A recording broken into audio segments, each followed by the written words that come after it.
Hello everybody, I'm Chef Rob. Glad you're back with me again. I am going to be making a beefsteak tomato salad, and it has feta cheese, sun-dried tomatoes, Kalamata olives. Incredibly tasty, has a lot of flavors. So let me just go over, I just boiled some pasta. I'm using fusilli pasta. Any small pasta would do for this. Okay, so used about a ½ pound of the fusilli pasta, and what I'm actually going to do, just got done, I'm going to add a little bit of the extra virgin olive oil just to keep it a little loose. Okay, just like that. Now what I'm going to start doing is I'm going to start adding my ingredients to it. I'm going to cut up some of the beefsteak tomatoes. These are really beautiful. If you've watched some of my other classes, I always say take the tomato, keep it face down. That way the moisture doesn't get in there and they will last a lot longer. Never refrigerate tomatoes. So what I'm going to do, I'm just cutting out the little stem in here. I'm using about a pound of tomatoes for this. And it's usually about 2 beefsteak tomatoes because they usually weigh about a ½ pound each. Just need to get that little thing out. Okay. Now what I'm going to do is just cut it right down the center. I lay it on its side so that way it's nice and flat. And then I cut it into little medium-sized pieces. Just turn it around. And you get all these nice little chunks. You never want the vegetables to be bigger than the pasta. That way it's all pretty uniform and pretty easy to eat. Now some people are not Kalamata olive fans or olive fans in general. You can just skip them, leave them out. That would be fine. You can add some more sun-dried tomatoes if you really like that sun-dried tomato flavor. Okay. Just going to cut one more, put that in there. I'm going to put that little diced tomato in there as well. I'll add it when I add this one right here. Summer coming, you get the local tomatoes. They are absolutely delicious. Okay, when you buy the tomatoes that come during the winter time when we're getting them from far away, you want to make sure that you wash them really well. They actually say to take the skin off of it because the skin is where a lot of the, it's like a wax they put on the tomato, and that is to prevent it from going moldy because they travel from so far.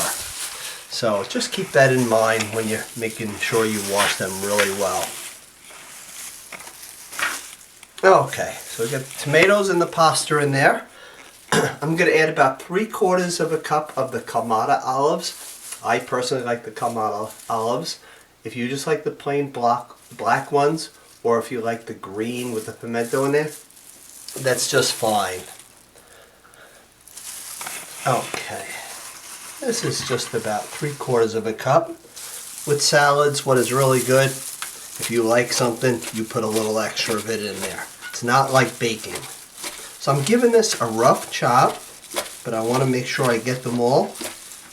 Always try to get the olives without the pits, because if you have to take 3/4 of a cup of olives and take all the pits out, it's going to be time consuming. So make sure you read that label before you do bring it home.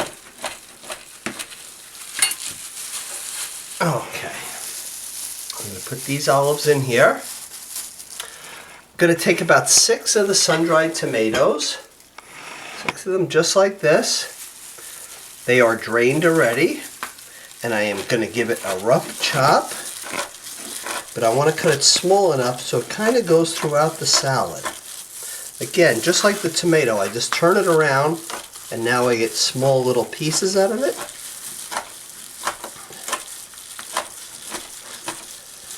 When I created this salad a long time ago, I put sun-dried tomatoes in the salad and then also in the dressing. I love the flavor of them. Okay, here I have some feta cheese. So have it already crumbled up, Just going to add, this is about 1 pound of feta cheese.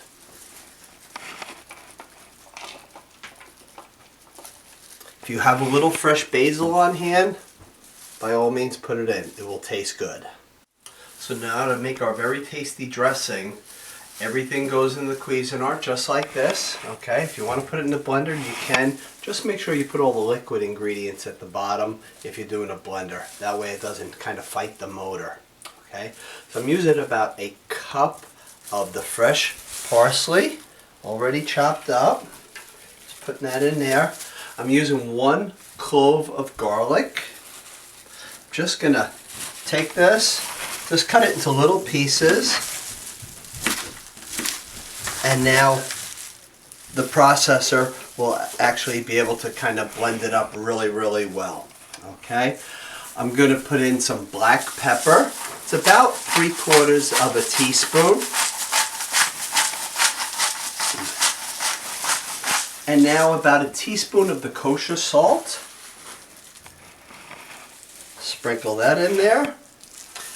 The extra virgin olive oil is about 6 tablespoons. So I do this all the time, so I kind of get used to how many 6 tablespoons is. If you're not sure, make sure you use it, okay? The measurement. There we go. Okay, 2 tablespoons of the red wine vinegar. Got a big jug here.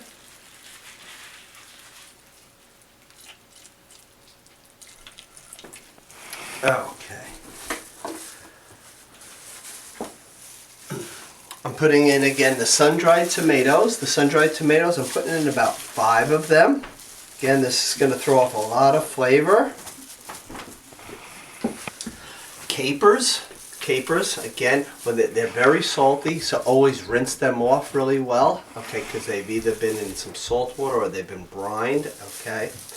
So the capers, I'm putting in about 1 teaspoon worth, okay. If you like capers, you can always throw in a little bit more. And now 1 cup of freshly grated Parmesan cheese.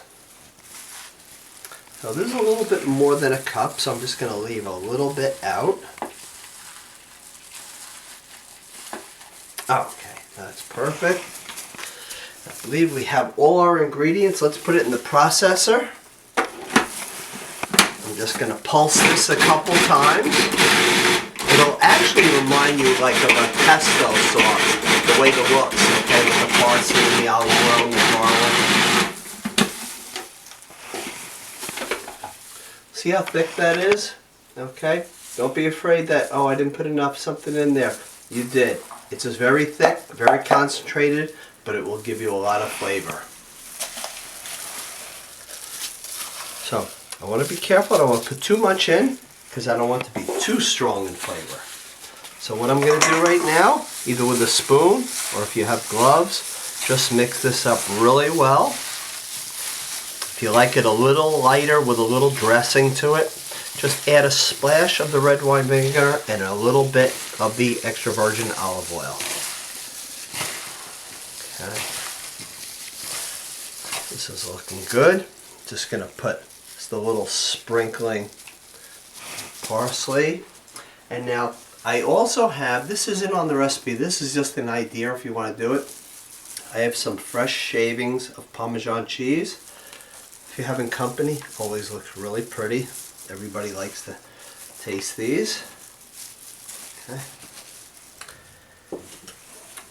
And this is our beefsteak tomato salad fusilli.